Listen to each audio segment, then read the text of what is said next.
Welcome back दोस्तों। भले ही हम टोयोटा को जितनी गाली दें, फॉर्च्यूनर अपडेट नहीं कर रहे, बाबर आजम के जमाने का इंटीरियर है, जब मैं पैदा हुआ तब के 16 इंच के अलॉयज। दोस्तों ये भी तो बोल सकते हैं कि उनकी बस्त बस्त गाड़ी यूरोपियन मार्केट में आ रही है, इंडिया में सिर्फ अपनी वो कैमरी और वेलफेयर भेज रहे हैं। मारुति से लिंक करके दोस्तों अपनी सेल्स टारगेट को मीट करती हैं, पर at then it is profitable और earning good profit in the country like India where is huge taxation.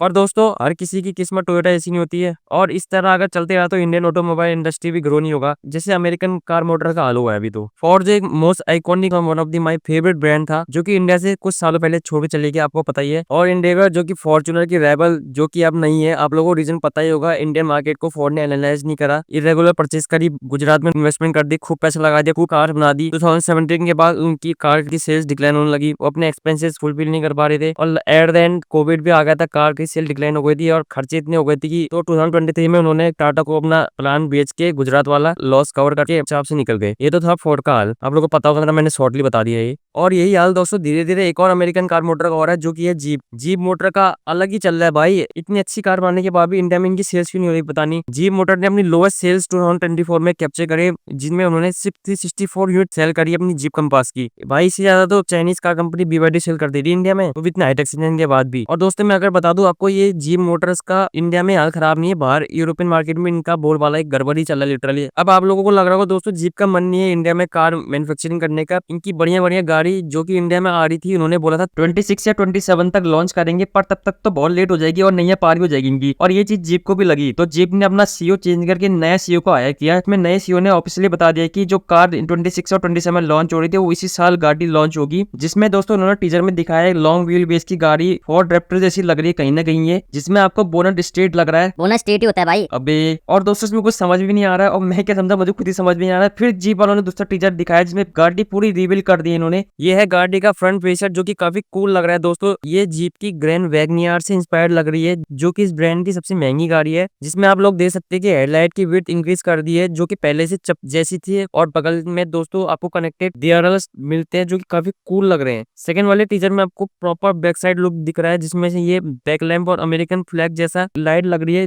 और दोस्तों यही कुछ आपको मेजर चेंज मिलेगी एक्सटीरियर में। इंटीरियर में आपको कुछ ज्यादा कुछ मेजर चेंजेस नहीं मिलेंगे, क्वालिटी एज यूजुअल इनकी टॉप नॉच ही है। इंफोटेनमेंट स्क्रीन का साइज बड़ा कर देंगे, थोड़ा एडास लेवल 2 कर देंगे, जो कि और दोस्तों बिग चेंज है। इनोवेशन बोलो जो भी बोलो, ये गाड़ी पेट्रोल हाइब्रिड में लॉन्च होगी। इनका पहला जो 1.4 लीटर का इंजन था, जो कि पावर उतनी जनरेट नहीं कर पाता था, क्योंकि गाड़ी का वेट भारी था, जिस कारण माइलेज फ्यूल एफिशिएंसी भी नहीं हो पाती थी, और लोग कहीं ना कहीं इसको पसंद नहीं करते थे। पर अब इन्होंने हाइब्रिड को ऑफिशियली लॉन्च करने के लिए बता दिया, जिससे गाड़ी की माइलेज भी बढ़ेगी और कहीं ना कहीं पावर में पुश भी मिलेगा, जो कि अच्छी बात है। और दोस्तों ये जो टीजर था, इन्होंने यूरोपियन मार्केट में शोकेस किया है, इंडिया में शोकेस नहीं किया, पर ये बोल रहे थे कि 2026 तक ऑफिशियली लॉन्च कर देंगे इंडिया में भी। पर मुझे नहीं लगता ना एक्सपेंडिचर करेंगे, क्योंकि इनके पास इतना पैसा भी नहीं है, और इन गाड़ी ये बाहर से इंपोर्ट करेंगे, इसमें उसी टैक्सेशन लग जाएगा, तो गाड़ी कहीं ना कहीं 45-50 लाख की पहुंच जाएगी, जो कि बिल्कुल वर्थ इट बाय नहीं है। और इंडिया में असेंबल करेंगे तो इनका एक्सपेंडिचर कुछ ज्यादा हो जाएगा, और इनके पास इतना कुछ खास पैसा भी नहीं है। तो दोस्तों अब जीप की नैया भगवान जाने कौन बचाएगा। एक सजेशन है जीप को, कहीं ना कहीं अगर इस सब 4 मीटर गाड़ी 15 लाख तक लॉन्च करते हैं, तो कहीं ना कहीं इनकी नैया बच सकती है। पर इतना तगड़ा रिस्क लेने तैयार रहेंगे जीप वाले, ये भी बड़ा क्वेश्चन है।